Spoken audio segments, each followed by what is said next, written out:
মাশআরুল হারাম তথা মুজদালিফায় অবস্থানকালে কোন দোয়া আল্লাহ সুবহানাহু ওয়া তাআলার কাছে করেছিলেন, আমরা এইটাই একটু হাদিসের থেকে জেনে নেব।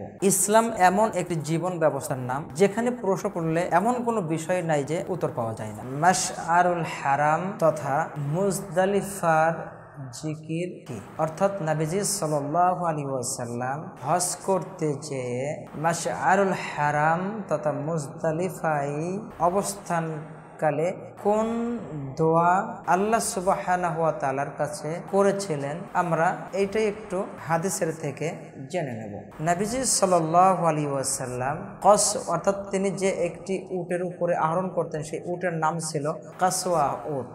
অর্থাৎ এই কাসওয়া উটের উপরে আরোহণ করে নবীজি সাল্লাল্লাহু আলাইহি ওয়াসাল্লাম মুজদালিফা তথা মাশআরুল হারাম মুজদালিফায় অবস্থানকালে তিনি যখন অর্থাৎ এই মাশআরুল হারামে পৌঁছালেন, সেখানে কিবলামুখী হয়ে আল্লাহ রাব্বুল আলামিনের কাছে দোয়া করলেন। সম্মানিত হাজীবৃন্দ, যারা হজ করতে গিয়েছেন, আপনারা নবীজি সাল্লাল্লাহু আলাইহি ওয়াসাল্লামের এই আমলটা ওখানে এইভাবেই করতে হবে।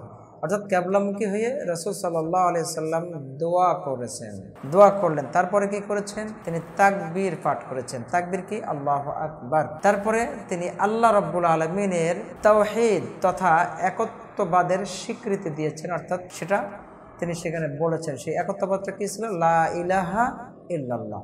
এটা নবীজি সাল্লাল্লাহু আলাইহি ওয়াসাল্লাম সেখানে ঘোষণা দিয়েছেন, একত্ববাদের ঘোষণাটা দিয়েছেন। তারপর তিনি আকাশ পূর্ণ ফর্সা না হওয়া পর্যন্ত সেখানেই অবস্থান করেছিলেন।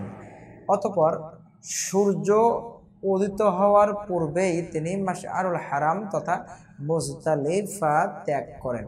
আপনারা হাদিসটা দেখে নিতে পারেন সহিহ মুসলিম 2য় খণ্ড আর 891 নম্বর হাদিস সহিহ মুসলিমের মধ্যে আল্লাহ রাসূল সাল্লাল্লাহু আলাইহি ওয়াসাল্লামের এই মুজদালিফায় অবস্থানকালে আমলের বিষয়টি এসেছে। তোমরা যা জানো না তা তোমরা জেনে নাও। আল্লাহ সুবহানাহু ওয়া তাআলা এইভাবে বলেছেন, ফাসআলু আহলা যিকরি ইন কুনতুম লা তা'লামুন।